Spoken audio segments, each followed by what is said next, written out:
Hello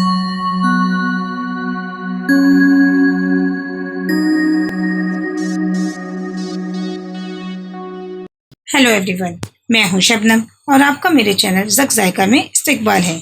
आज मैं आपके लिए लाई हूं मटन की गुर्दा कलेजी की रेसिपी, जो बहुत ही आसान है और बहुत ही झटपट बन जाती है। आप भी मेरी रेसिपी को फॉलो करके बनाइए और एकदम टेस्टी जायकेदार गुर्दा कलेजी तैयार हो जाएगी, वो भी बहुत ही जल्दी। चलिए अब अपनी रेसिपी को हम स्टार्ट करते हैं। गैस की फ्लेम को सबसे पहले हम ऑन कर देते हैं। यहाँ मैंने एक बकरे की गुर्दा कलेजी और दिल लिया है, उसी हिसाब से मैं सब सामान डाल रही हूँ। यहाँ मैं 2 बड़े चम्मच तेल डाल रही हूँ। ये मैंने सरसों का तेल यूज कर रही हूँ। आप चाहें तो अपने हिसाब से कोई सा भी तेल यूज कर सकते हैं। तेल को हम अच्छे से गर्म होने देते हैं। चलिए तेल हमारा अच्छे से गर्म हो चुका है। यहाँ मैंने 3 मीडियम साइज की प्याज ली है, जिनको मैंने स्लाइस कर लिया है, बारीक स्लाइस किए हैं मैंने इसे। ये मैं इसी गर्म तेल में डाल देती हूँ। यहाँ प्याज को थोड़ा सा डार्क गुलाबी होने तक ब्राउन करना है। गैस की फ्लेम को मैंने यहाँ पे हाई रखा है। ये देखिए प्याज हमारी हल्की ब्राउन हो चुकी है। अब इसमें हम अपने और मसाले डाल देते हैं। यहाँ मैंने 1 बड़े साइज का टमाटर लिया है, जिसे मैंने रफली चॉप कर लिया है। और यहाँ मैंने 4 से 5 हरी मिर्च ली है, जिसे मैंने बीच से स्लाइस कर लिया है बस। तो उसमें डाल देती हूँ। गैस की फ्लेम लो ही है इस वक्त। ये मैंने दही लिया है आधी कटोरी, इसे मैंने अच्छे से फेंट लिया है और ये मैं इसमें डाल देती हूँ। दही जब भी आप किसी भी रेसिपी में डालें तो अच्छे से फेंट के डालें और गैस की फ्लेम लो करके ही डालें। चलिए इस मसाले इनको अच्छे से भूनने देते हैं, जब तक हम कुछ सूखे मसाले भी अपने डाल देते हैं। यहाँ हल्दी ली है मैंने आधी चम्मच, ये डाल देती हूँ। धनिया में हमें 1.5 चम्मच डाल रही हूँ। लाल मिर्च डाल रही हूँ आधा चम्मच। अपने टेस्ट के अकॉर्डिंग मिर्च और नमक कम या ज़्यादा भी कर सकते हैं। नमक भी मैं यहाँ 3-4 चम्मच डाल रही हूँ। अदरक लहसुन का पेस्ट डाल देते हैं। अदरक लहसुन का पेस्ट मैं यहाँ 1 चम्मच भर के डाल रही हूँ। अब इन सब मसालों को हम अच्छे से भून लेते हैं, जब तक कि तेल सेपरेट ना हो जाए और मसाले और हमारा टमाटर थोड़ा सा पक ना जाए। ये देखिए हमारा मसाले को भूनते हुए लगभग 5 से 7 मिनट हो चुके हैं। तेल भी हमारा इस मसाले का सेपरेट हो चुका है और हमारे टमाटर भी थोड़े सॉफ्ट हो गए हैं। अब यहाँ पे मैंने 1 बकरे की गुर्दा कलेजी और दिल फेफड़े को सबको अच्छे से वॉश कर लिया है।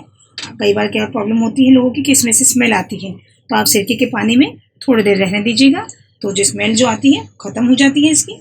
मैंने अच्छे से वॉश करके छलनी में रख दिया था, ताकि एक्स्ट्रा पानी जितना भी है सब निकल जाए। चलिए इसे अच्छे से भून लेते हैं। हमें इसे तब तक भूनना है तब तक कि इसका सारा पानी खुश्क ना हो जाए, क्योंकि अब हमने इसमें गोश्त डाला है तो वो अपना थोड़ा सा पानी छोड़ते हैं। चलिए गैस की फ्लेम को मैंने हाई कर दिया है और हम अच्छे से भून लेते हैं इसको। ये देखिए गोश्त ने कितना पानी छोड़ दिया है, इसे हमें अच्छे से खुश्क करना है, तभी हमारे सालन में टेस्ट आएगा। गैस की फ्लेम को हाई रखा है मैंने। चलिए देखिए हमारा गोश्त अच्छे से भून चुका है, पानी एकदम खुश्क हो चुका है इसका। चलिए अब यहाँ पे गर्मी का पानी डाल देते हैं। अपनी ग्रेवी के हिसाब से, जितनी आपको ग्रेवी रखनी है उसके हिसाब से पानी डाल दीजिएगा। मुझे यहाँ पे थोड़ा सी कम ही ग्रेवी रखनी है, तो मैंने इसलिए यहाँ पे 1 गिलास पानी लिया है, जो मैं इसमें डाल देती हूँ।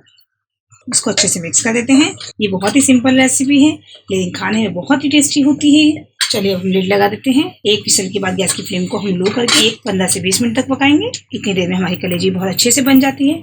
अगर आपको जल्दी हो तो आप 3 या 4 विसल लगा लीजिएगा। चलिए इसे आराम से पकने देते हैं, उसके बाद हम आपको दिखाते हैं। 1 सीटी पड़ गई थी, मैंने 20 मिनट तक लो फ्लेम पे पकाया इसे। अब गैस की फ्लेम को मैंने बंद कर दिया है। अब इसके प्रेशर को हम कुकर रिलीज होने देते हैं। चलिए हम कुकर को ओपन करके देखते हैं। ये देखिए हमारा एकदम तैयार हो गया है कलेजी गुर्दे का सालन, जो कि बहुत ही टेस्टी लग रहा है देखने में और खाने में उससे भी ज्यादा लाजवाब। चलिए इसको मैं डिश आउट करके दिखाती हूँ। ये देखिए तैयार है हमारा कलेजी गुर्दे का सालन, जो मैंने बकरे की कलेजी गुर्दे से बनाया है। तो देखने में टेस्टी लग रहा है, उससे कहीं ज्यादा खाने में टेस्टी है। आपने देखा है बनाना कितना आसान है। मैंने इसमें ग्रेवी नहीं रखी है, आप अपने हिसाब से ग्रेवी कम या ज्यादा रख सकते हैं। ये जो रेसिपी है बहुत ही झटपट बन जाती है, बिल्कुल भी टाइम नहीं लगता है इसे बनने में, लेकिन खाने में बहुत ही टेस्टी होती है। चलिए इसे थोड़ा सा गार्निश कर देते हैं हरी धनिया की पत्ती के साथ और अदरक के चूलियंस के साथ। आप भी इसे गरम गरम बनाइए और सर्व कीजिए, नान के साथ, पराठे के साथ, चावल के साथ या रोटी के साथ, ये सब के साथ ही बहुत ही टेस्टी लगता है। ये देखिए हमारा तैयार हो गया है हमारा एकदम टेस्टी बकरे की कलेजी गुर्दे का सालन। और अगर आपको मेरी रेसिपी पसंद आई हो तो आप मेरी वीडियो को लाइक कीजिए, मेरे चैनल को सब्सक्राइब कीजिए और आने वाली नई वीडियो की नोटिफिकेशन के लिए बेल आइकन को प्रेस करना ना भूलें। आप कमेंट सेक्शन में हमें ज़रूर बताइएगा कि आपको मेरी रेसिपी कैसी लगी, और आप जब इसे ट्राई कीजिएगा तब भी अपने कमेंट ज़रूर मेंशन किया कीजिए। आपके जो कमेंट्स होते हैं वो आपका प्यार होता है, मेरे लिए एक मोटिवेशन होता है। चलिए जल्द ही मिलते हैं नेक्स्ट रेसिपी के साथ, तब तक के लिए अल्लाह हाफिज़।